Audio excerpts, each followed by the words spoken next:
Bismillahirrahmanirrahim. Assalamualaikum warahmatullahi wabarakatuh. Apa kabar anak-anak semuanya? Semoga semua anak-anak dalam keadaan sehat dan selalu semangat untuk belajar. Seperti biasa, kita baca doa belajar. Bismillahirrahmanirrahim. Raditu billahi rabba wa bil islami dina wa min muhammadin nabiyyan wa rasula. Rabbi zidni ilma warzuqni fahma. Amin ya rabbal alamin. Hari ini kita lanjutkan pelajaran kita tema 8 subtema 2 pembelajaran 2 sampai 4. Mari kita mulai. Anak-anakku semuanya, kemarin kalian telah melakukan percobaan menggunakan bola dan mobil-mobilan. Nah, dari percobaan yang kalian lakukan bisa disimpulkan bahwa gaya dapat menggerakkan atau menghentikan benda. Gaya juga dapat merubah arah gerak suatu benda. Sekarang perhatikan contoh berikut ya. Lihatlah Rasti yang mengayuh sepeda. Mulanya Rasti mengayuh sepeda perlahan. Kemudian Rasti mengayuh sepeda semakin cepat. Sepeda Rasti mengalami perubahan kecepatan dari lambat menjadi cepat. Rasti mengayuh sepeda, berarti Rasti melakukan gaya yang disebut gaya otot. Jadi dapat disimpulkan bahwa gaya juga dapat mengubah kecepatan gerak benda ya. Gaya juga dapat mengubah kecepatan gerak benda. Anak-anakku, Indonesia terdiri atas berbagai suku bangsa yang tersebar di berbagai daerah. Setiap daerah memiliki jenis tarian dengan keunikan masing-masing. Tarian kemudian dibagi menjadi dua, yaitu tari tradisional dan tari kreasi baru. Nah, mari kita pelajari apa itu tari tradisional dan tari kreasi baru. Tari tradisional adalah tarian yang telah mengalami perjalanan cukup lama. Jadi tari tradisional itu sudah ada sejak lama.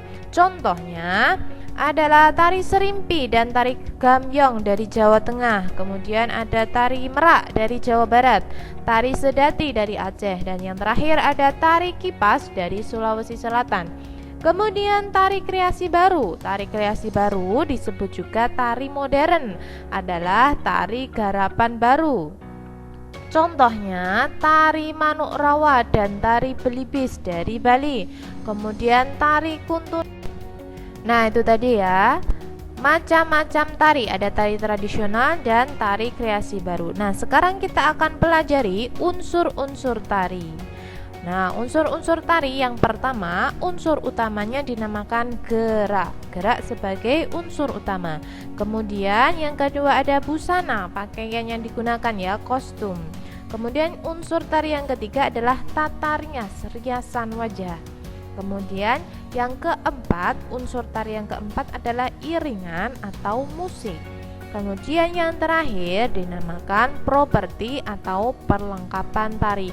Nah, inilah 5 unsur dalam tari.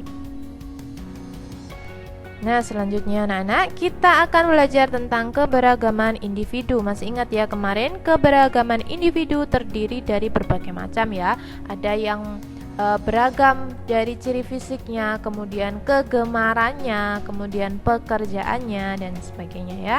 Kemudian perhatikan, Amir dan teman-temannya sedang berdiskusi.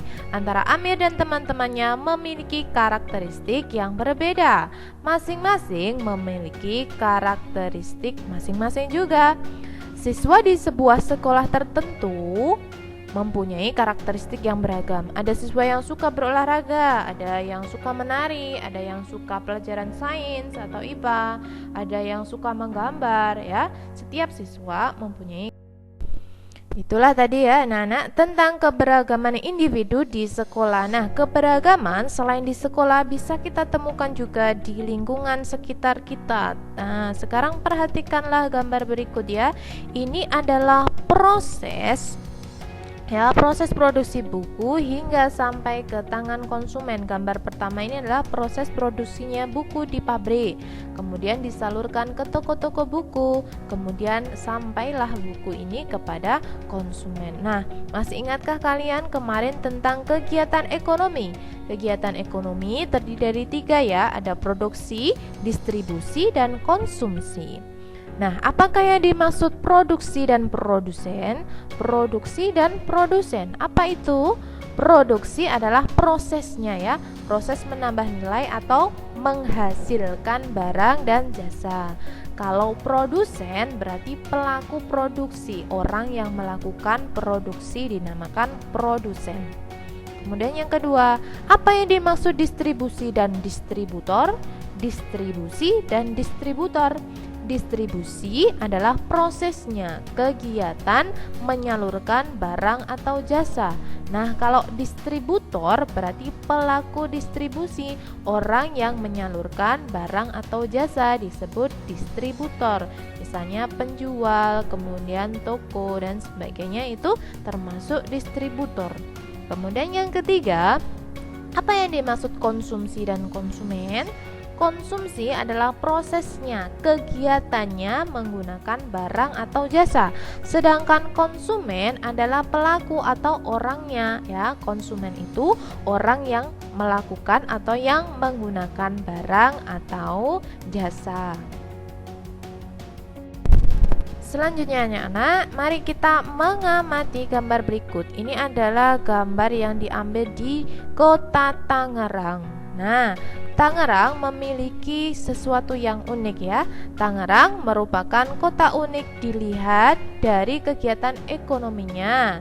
Tangerang itu memiliki banyak sekali pabrik sehingga Tangerang dijuluki sebagai kota 1000 industri karena merupakan pusat industri di Pulau Jawa.